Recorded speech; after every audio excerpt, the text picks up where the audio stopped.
நாய் ஒண்ணு ரோட்ல உட்காந்துக்குது, சும்மா கேட்டுக்குது, உனக்கு என்ன? அவதான் போய் சேரு வீட்டுல. அந்த நாய் கிட்ட போய் அந்த காதை பிடிச்சு இப்படி திறப்புனா அது சும்மா இருக்குமா?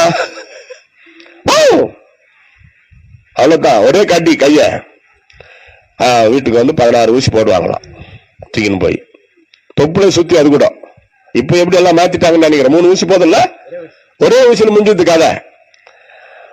அப்போ 16 ஊசியம் எதுக்கு? நம்ம ஜோலியா நம்ம பார்க்கலாம் அப்படின்னு இயேசு சீடர்களை தேடி போனார். அது சொல்லுங்க. இப்போ கம் டு தி பாயிண்ட். சீடர்களை ஆசீர்வதித்தார், பரலோகம் போயிட்டாரு. சீடர்கள் பணிந்து கொண்ட பிறகு அந்த மிகுந்த சந்தோஷம் அவங்க உள்ளத்துல இறங்கியது. மிகுந்த சந்தோஷத்தை பெற்றுக்கொண்ட சீடர்கள் ஓடி வீட்டுக்கு போய் வீராப்பா ஓஹோன்னு ஜாலியா இல்ல, எல்லாரும் ஒருமனப்பட்டு எருசலேமில் இருக்கிற தேவாலயத்துக்கு போனார்கள். அல்லிலே சொல்லுங்க. வசனம் அப்படிதான் சொல்லுது. தேவாலயத்திற்கு போனார்கள், சர்ச்சுக்கு போனார்கள். அதுவும் நாள்தோறும். வசனத்தை படித்து பார்த்தீர்களா? நாள்தோறும் தேவனை புகழ்ந்து துதித்து கொண்டிருந்தார்கள். ஆமென். அப்படி முடியுது. தேவாலயம் எங்க கொண்டு வந்து, பெத்தானியாவிலிருந்து சீடர்கள் எங்க வந்தாங்க? எருசலேமில் இருக்கிற தேவாலயத்துக்கு வந்தாங்க. இப்ப நம்ம அங்கதான் வந்திருக்கிறோம். பெங்களூர்ல காடுகோடியில் இருக்கிற தேவாலயத்துக்கு வந்திருக்கிறோம். பெருசா கட்டடம், பில்டிங் பயங்கரமா கட்டி, மேல ஊசி கோபுரம் மாதிரி வச்சு, அது மேல ஒரு பெரிய சிலுவை ஒண்ணு வச்சு, அங்க டியூப் லைட் கலர் போட்டு எரிஞ்சு நைட்ல சும்மா எல்லாருக்கும் பாக்குற மாதிரி கட்டப்பட்ட கட்டடம் தான் தேவாலயம் நினைக்காதீங்க. இதுவும் தேவாலயம் தான். அது சொல்லுங்க. 10, 20, 30 விசுவாசிகள் ஒன்னா சேர்ந்து மரத்தடியில கர்த்தரை துதித்தாலும் அது தேவாலயம் தான். வட இந்தியாவுக்கு நாங்கள் அடிக்கடி போவோம். ஐயா எங்க சர்ச்சில் வந்து ஒரு செய்தி கொடுங்க போனாக்கா, மரத்தடியில 2 மரம் நல்ல நயல், அந்த மரத்தடியில கர்த்தரை துதிக்கிறாங்களா, பாட்டு பாடுறாங்க, ஜபம். நான் கேட்டேன், தேவாலயத்துக்கு எங்க சர்ச்சில் வந்து பேசுவேன் நீங்களே, எங்க இதான்றாங்க.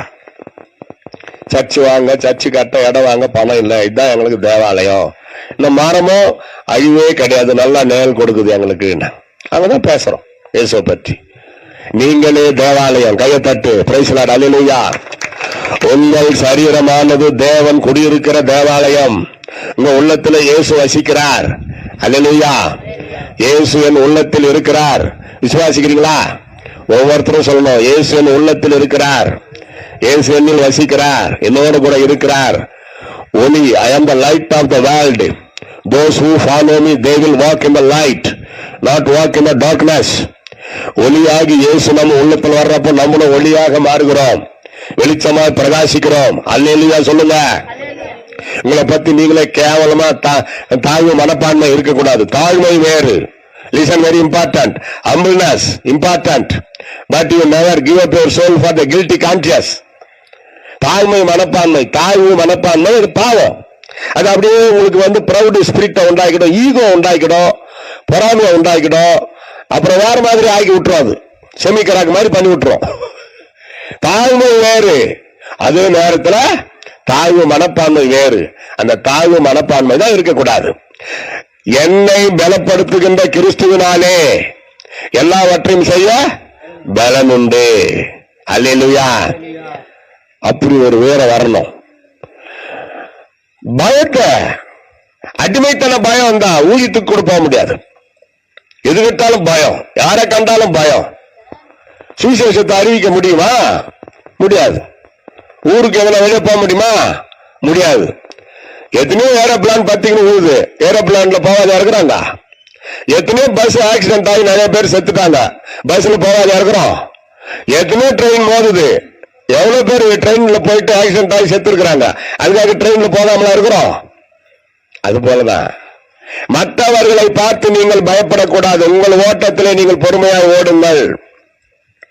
இயேசு கிறிஸ்து உங்களோடு கூட இருக்கிறார். அப்படி நீங்க கூடி இங்க ஜெபிக்கிறீங்களா, பாட்டு பாடுகிறீர்களே, இதுதான் தேவனுடைய ஆலயம். இயேசு உங்கள் மத்தியில இருக்கிறார். இப்போ நாள்தோறும் அவர்கள் தேவனை பணிந்து துதித்தார்கள், தேவனை துதித்து மகிழ்ந்தார்கள். வசனம் அப்படிதான் சொல்லுது. பைபிள்லயே சர்ச்சில் முடிகிற ஒரே புஸ்தகம் லூக்கா எழுதின சுவிசேஷம். பாருங்க, சர்ச்சுக்கு வர்றோமா வாரந்தோறும், அப்போ தினந்தோறும் பாருங்க, நாள்தோறும் இருக்குது. நாள்தோறும் தேவாலயத்தில் தேவனை புகழ்ந்து துதித்துக் கொண்டிருந்தார்கள். நாள்தோறும் தேவாலயத்துக்கு போன சீடர்கள் வாரத்துக்கு ஒரு முறை கூட வர முடியலன்றவங்க நிறைய பேர். ஏமா போன வாரம் ஞாயிற்றுக்கிழமை சர்ச்சுக்கு வரல, உங்க சர்ச்சில் தான் நான் பேசணும் அப்படின்னு சொல்லுவேன். நான் சுவிசேஷகர், ஒரு வாரமும் ஒரு சர்ச்சில் பேசுவேன். அப்ப கேட்டேன் அவங்க ஊர்ல, போன வாரம் உங்க சர்ச்சில் தான் பேசணுமா, நீங்க காணுமே எங்க? வீட்டை பாத்துக்கணும் பாஸ்டர். வீட்டை பாத்துக்கிறது ஒரு காரணமா? பூட்டு போட்டு வர முடியாதா? வீட்டை விட்டுட்டு எல்லாரும் ஒரு ஃபங்க்ஷனுக்கோ கல்யாணத்துக்கோ போனா பூட்டிட்டு போறோமா இல்லையா? அது மாதிரி வீட்டை பூட்டிட்டு சர்ச்சுக்கு வரணும். சபை கூடி வருதலை சிலர் விட்டு விட்டார்கள், நீங்களும் அப்படி விட்டு விடாதீர்கள். பவுல் எழுதுகிறார் Hebrews 10:25, சபை கூடி வருதலை சிலர் விட்டு விடுகிறது போல நீங்களும் விட்டு விடாதீர்கள். எபிரேயர் 10:25 படிக்கிறோம். நாளானது சமீபித்து வருகிறதை போல காண்கிறீர்களே, ஒருவருக்கு ஒருவர் போதித்து புத்தி சொல்லுங்கள். சர்ச்சுக்கு கட்டடிக்கவே கூடாதுமா. என்னை பற்றி நான் ஒரு சாட்சி சொல்லட்டுமா? எனக்கு புத்தி தெரிஞ்ச நாள் முதல் இன்று வரை சர்ச்சுக்கு போகாம தங்கி விட்டதாக சரித்திரமே கிடையாது. கையை தட்டி எல்லாரும் பிரைஸ் தி லார்ட், ஹல்லேலூயா. ஒரே ஒரு ஞாயிற்றுக்கிழமை சர்ச்சுக்கு போகாம நான் தங்கனவே கிடையாது. ஒருத்தருக்கு, ஒரு குழந்தைக்கு புத்தி எப்ப ஞாபக சக்தி ஆரம்பிக்குது தெரியல, அதுல இருந்து இன்றைக்கு வரைக்கும் எனக்கு ஞாபக சக்தி ஆரம்பிச்ச அந்த நாள் முதல் இன்று வரை நான் சொல்ல முடியும், தேவாலயத்திற்கு நான் தவறாம போயிடுவேன். அது பீகார் முசாபானில நான் பிறந்தது. வட இந்தியா பீகார் முசாபானி மெயின்ஸ்ல. எங்க அப்பா அங்க அண்டர் கிரவுண்டு பிராஸ் எடுப்பாங்களே, அதுல வேலை செய்தார். ஒரு லேபரா போய் சேர்ந்தவர் தான். அங்க நான் பிறந்தேன். அங்க நான் அண்டர் கிரவுண்டில் இல்ல, மேல இருந்த ஆஸ்பத்திரியில. சின்ன பையனா இருக்கிறப்ப தமிழ்நாட்டுக்கு வந்துட்டோம். இங்க வந்து ஒரு சர்ச்சில் மெம்பர்ஷிப் ஆகணும். நான் ரெடி ஆகி எல்லாரும் விட சீக்கிரமா ரெடி ஆகி குளிச்சுட்டு ரெடி ட்ரெஸ் பண்ணிக்கணும் வந்து உபதேசியார். அப்பெல்லாம் உபதேசியார்னுவாங்க. பாஸ்டர், ரெவரண்ட், டாக்டர் அதெல்லாம் அப்ப கிடையாது. உபதேசியார், ஊழியர், சபை ஊழியர். ஆமா, அவர் தூங்கிக்கிட்டு இருப்பாரு. 10 மணிக்கு ஆறாவதுனா நான் 8 மணிக்கு வந்து அவர் எழுப்புவேன். ஐயா ஐயா, யாரு? ஐயா நான் பவுல் வந்திருக்கிறேயா. நைனா வந்துட்டியா? அந்த சாவி. சர்ச்சை திறந்துட்டு நல்லா பெருகிட்டு சுத்தம் பண்ணிட்டு பாய் போட்டுட்டு ஃபர்ஸ்ட் பெல்ல அடிச்சுட்டு நீ உக்காந்துரு, நான் வர ரெடி ஆகின்னுவாரு. நான் அப்படியே செய்வேன். சுத்தமா சர்ச்சை பெருகிட்டு பாய் போட்டுட்டு ஃபர்ஸ்ட் பெல்ல அடிச்சுட்டு என் இடத்துல வழக்கம் போல உக்காந்து நான் பைபிள் படிச்சுன்னு இருப்பேன், இல்ல பாட்டு எதுனா எடுத்து பார்த்துன்னு இருப்பேன். என்னென்ன பாட்டு பாடுவாங்க பாடலாம். அப்படிதான் எனக்கு ஒரு ஆசை. தேவாலயத்தை யாரு ரொம்ப நேசிக்கிறாங்களோ அவங்கள ஆண்டவரும் நேசிப்பாரு. அல்லேலூயா. கேர்லெஸ்ஸா இருக்கக்கூடாது. லேட்டா வர்றது, சீக்கிரமா போயிடணும்னு ஆசைப்படுறது, வர்றது லேட்டு, சீக்கிரமா போயிடணும். அப்புறம் கம்ப்ளைண்ட், ரொம்ப லேட்டா முடிக்கிறாருப்பா அந்த பாஸ்டரே.